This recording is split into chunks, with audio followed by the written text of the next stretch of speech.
ओम नमो भगवते वासुदेवाय।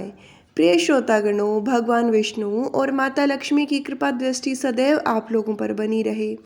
आज वैशाख मास के कृष्ण पक्ष की एकादशी तिथि है, तो आइए श्रवण करते हैं वैशाख मास के 11वें दिन का अध्याय। कल के अध्याय में आपने सुना ब्रह्मकुंड, ऋण मोचन तथा पाप मोचन आदि तीर्थों की महिमा। आज के अध्याय में हम सुनेंगे स्वर्ग द्वार तथा चंद्र हरित तीर्थ की महिमा। तो आइए शुरू करते हैं आज की कथा। सूत जी कहते हैं, स्वर्ग द्वार नाम से प्रसिद्ध तीर्थ सब पापों को दूर करने वाला है। स्वर्ग द्वार के महात्म्य का विस्तार पूर्वक वर्णन करने में कोई भी समर्थ नहीं है, इसलिए संक्षेप में सुनो। सरयू के जल में सहस्त्रधारा तीर्थ से लेकर पूर्व दिशा में 636 धनुष तक पुराण के ज्ञाताओं ने स्वर्ग द्वार का विस्तार बतलाया है। सब तीर्थों में स्नान करने का फल अपने को प्राप्त होता है। ऐसी इच्छा रखने वाले पुरुष को यहाँ विशेष रूप से प्रातःकाल स्नान करना चाहिए। स्वर्ग द्वार में जो जप तप हवन दर्शन और ध्यान अध्ययन तथा दान आदि किया जाता है, वह सब अक्षय होता है। सहस्त्रों जन्मांतरों में पहले जो पाप संचित किया गया है, वह स्वर्ग द्वार में प्रवेश करने मात्र से ही तत्काल नष्ट हो जाता है।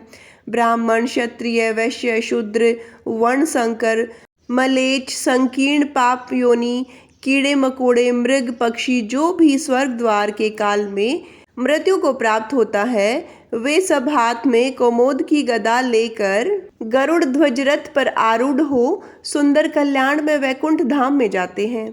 जो लोग आदर पूर्वक वहां मध्याह्न में स्नान करते हैं तथा जो जितेंद्रिय पुरुष स्वर्ग द्वार में निराहार व्रत करते हैं अथवा जो 1 मास तक उपवास करने वाले हैं, वे सभी उत्तम स्थान को प्राप्त होते हैं।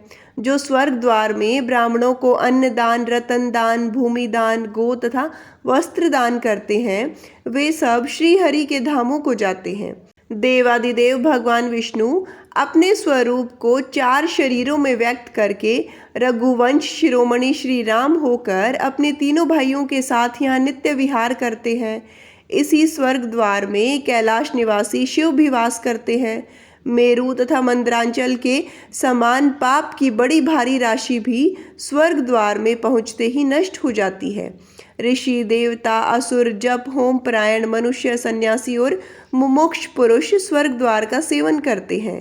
काशी में योग युक्त होकर शरीर त्याग करने वाले पुरुषों को जो गति प्राप्त होती है, वही एकादशी को सरयू में स्नान करने मात्र से मिल जाती है। वे भगवान विष्णु की भक्ति को पाकर निश्चय ही परमानंद को प्राप्त होते हैं। एक समय शीत रश्मि चंद्रमा अयोध्यावासी भगवान विष्णु को नमस्कार करके उत्कंठा पूर्वक यहाँ के तीर्थों की महिमा का साक्षात्कार करने के लिए आए। यहाँ आकर उन्होंने क्रमशः प्रत्येक तीर्थ में विधि पूर्वक यात्रा की। इससे उन्हें अनेक प्रकार के आश्चर्य का अनुभव हुआ। तत्पश्चात दुष्कर तपस्या द्वारा भगवान विष्णु की आराधना करके उनकी प्रसन्नता प्राप्त की और वहां अपने नाम के साथ भगवान का नाम रख के उनके अर्चा विग्रह को स्थापित किया। इससे वे भगवान वहां चंद्रहरि के नाम से विख्यात हुए। श्री वासुदेव के प्रसाद से वह स्थान अद्भुत हो गया। वह श्री विष्णु का अत्यंत गूढ़ स्थान है। समस्त प्राणियों के मोक्ष के स्वामी श्री रघुनाथ जी के द्वारा दिव्य स्थान में सिद्ध पुरुष सदा श्री विष्णु का व्रत धारण किए निवास करते हैं। नाना प्रकार के वेश वाले जितेंद्रिय मुक्त आत्मा पुरुष यहाँ विष्णु लोक की आकांक्षा रखकर नित्य उत्तम योग का अभ्यास करते हैं। यहाँ मनुष्य जिस प्रकार धर्म का पालन करता है, वैसा अन्यत्र कहीं नहीं कर पाता। इसमें किया हुआ दान, व्रत और होम सब अक्षय होता है।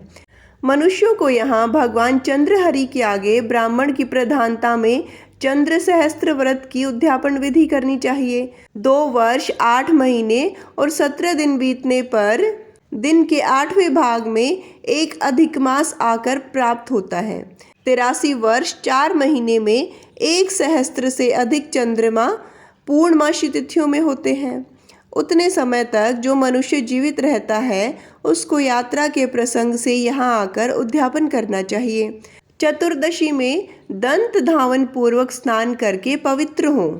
ब्रह्मचार्य व्रत का पालन करते हुए मन, वाणी और शरीर को काबू में रखें और पूर्णिमा तिथि को भी उसी प्रकार रहते हुए चंद्रमा की पूजा करें। पहले गौरी आदि षोडश मातृकाओं की पूजा करनी चाहिए। उसके बाद भक्ति पूर्वक नांदी मुख श्राद्ध करके ऋत्विजों का पूजन करें। मन को पवित्र रखते हुए चंद्रमंडल के आकार की प्रतिमा बनवाएं। तदंतर शास्त्रोक्त विधान से चंद्रमा की पूजा करें। चंद्रमा के मंत्र से होम करें। प्रतिमा स्थापना करते समय भी सोम मंत्र का उच्चारण करें। सोम की उत्पत्ति और सोम सूक्त का पाठ करें। मंडल में चंद्र न्यास, कला न्यास और विधि पूर्वक एकादश इंद्रियों का न्यास करें। उत्तम अक्षतों से चंद्र बिंब के समान मंडल बनाएं। उसके बीच में गाय के दूध से भरी हुई कलश की स्थापना करें। फिर उस मंडल में भिन्न भिन्न नामों द्वारा क्रमशः चंद्रमा की पूजा करें। हिमांश्वे नमः, सोमचंद्राय नमः, चंद्राय नमः, विद्वे नमः, कुमुदबंधवे नमः, सुधांश्वे नमः, सोमाय नमः, औषधीशाय नमः, अब्जाय नमः, मृगकाय नमः, कालनिधे नमः, नक्षत्रनाथाय नमः, शर्वरीपते नमः, जयवात्रकाय नमः, द्विजराजाय नमः, चंद्रमसे नमः। इन 16 नामों से क्रमशः चंद्रमा का स्तवन करें। तदंतर पवित्र चित होकर शंख में जल, फूल और चंदन तथा फल लेकर मंत्र से विधि पूर्वक अर्घ्य दें। अर्घ्य मंत्र है नमस्ते मास मासांते जायमान पुनः पुनः ग्रहणार्थ शशांक त्वम रोहिणी साहितो मम। अर्थात प्रत्येक मास के अंत में पूर्ण रूपेण प्रकट होने वाले चंद्रदेव आपको नमस्कार है। आप रोहिणी देवी के साथ पधार कर मेरा यह अर्घ्य स्वीकार करें। इस प्रकार विधि पूर्वक अर्घ्य देकर चंद्रमा को प्रणाम करें। दूध से भरे हुए अन्य 16 कलशों को वस्त्र से आच्छादित करके शांति के लिए ब्राह्मणों को दान करना चाहिए। तत्पश्चात दूध मिश्रित जल से अभिषेक करें। फिर वैभव के अनुसार दक्षिणा देकर ऋत्विजों को संतुष्ट करें। उसके बाद ब्राह्मण को उसके कुटुंब सहित भोजन कराएं। द्विज दंपत्ति की वस्त्रों द्वारा विधि पूर्वक पूजा करें। तदंतर पर्याप्त दक्षिणा दान करनी चाहिए। फिर उपवास की विधि से बुद्धिमान पुरुष शेष दिन व्यतीत करें। दूसरे दिन पुनः भगवान विष्णु की पूजा करके भाई बंधुओं के साथ भोजन करें और नियम का विसर्जन करें। जो इस प्रकार उत्तम चंद्र सहस्त्र व्रत का पालन करता है वह महापातकी हो तो भी शुद्ध चित होकर चंद्रलोक में जाता है। प्रिय श्रोतागणों, आज की कथा में इतना ही। आइए अभी सुनते हैं श्री तुलसी चालीसा। श्री तुलसी महारानी करूं विनय सिर नाय, जो मम हो संकट विकट दीजे मात नशाय। नमो नमो तुलसी महारानी, महिमा अमित न जाए बखानी। दियो विष्णु तुमको सन्माना, जग में छायो सुयश महाना। विष्णु प्रिया जय जयति भवानी, तिहु लोक की हो सुख खानी। भगवत पूजा कर जो कोई, बिना तुम्हारे सफल न होई। जिस घर तव नहीं होए निवासा, उस घर करहि विष्णु नहीं बासा। करे सदा जो तव नित सुमिरन, तही के काज होई सब पूरन। कार्तिक मास महात्म्य तुम्हारा, ताको जानत सब संसारा। तव पूजन जो करे कुमारी, पावे सुंदर वर सुकुमारी। करे जो पूजन नित प्रति नारी, सुख संपत्ति से होई सुखारी। वृद्धा नारी करे जो पूजन, मिले भक्ति होवे पुलकित मन। श्रद्धा से पूजे जो कोई, भवनिधि से तर जावे सोई। कथा भागवत यज्ञ करावे, तुम बिन नहीं सफलता पावे। छायो तब प्रताप जग भारी, ध्यावत तुम ही सकल चितधारी। तुम ही मात यंत्रन तंत्रन, सकल काज सिद्धि होवे क्षण में।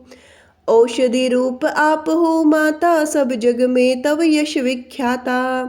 देव ऋषि मुनियो तपधारी, करत सदा तव जय जयकारी। वेद पुराणन तव यश गाया, महिमा अगम पार नहीं पाया। नमो नमो जय जय सुख करणी, नमो नमो जय दुख निवारणी।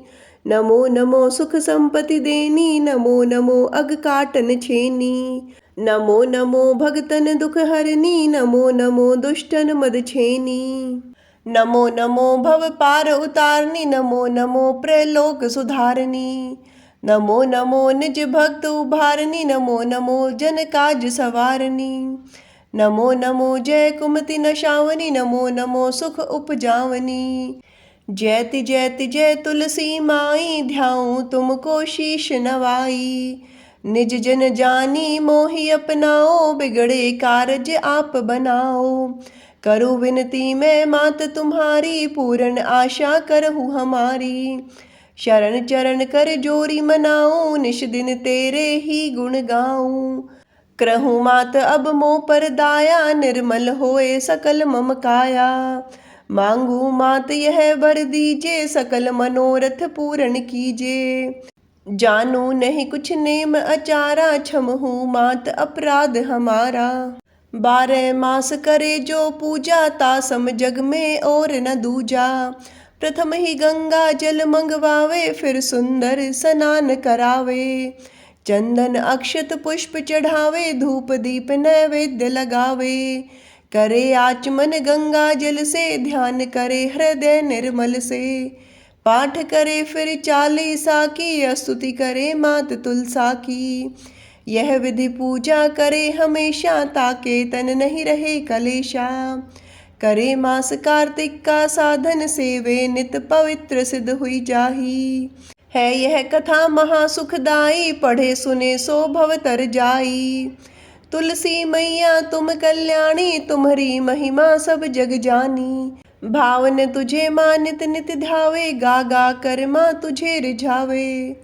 यह श्री तुलसी चालीसा, पाठ करे जो कोय।